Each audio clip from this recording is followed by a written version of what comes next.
కార్తీక మాసం స్పెషల్ అరటికాయ ఉప్మా కూర. ఉల్లి వెల్లుల్లి లేకుండా ఎంతో సింపుల్గా చేసుకునే కూర రెసిపీ ఇది. అరటికాయ పై తొక్కను తీసివేసి చిన్న చిన్న ముక్కలుగా కట్ చేసుకోవాలి.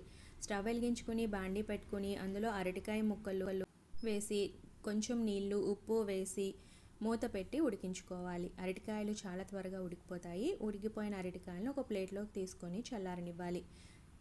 స్టవ్ వెలిగించుకుని బాండీ పెట్టుకుని అందులో ఆయిల్ వేసుకుని ఆవాలు, జీలకర్ర, మినప్పప్పు, శనగపప్పు వేసి వేయించుకోవాలి. ఇవి వేగిన తర్వాత జీడిపప్పును కూడా వేసి వేయించుకోవాలి. నచ్చిన వాళ్ళు వేరుశనగ గుళ్ళను కూడా వేసుకోవచ్చు.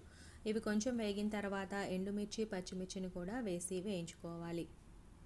పోపు బాగా వేగిన తర్వాత నచ్చిన వాళ్ళు ఇందులో ఇంగువను కూడా యాడ్ చేసుకోవచ్చు.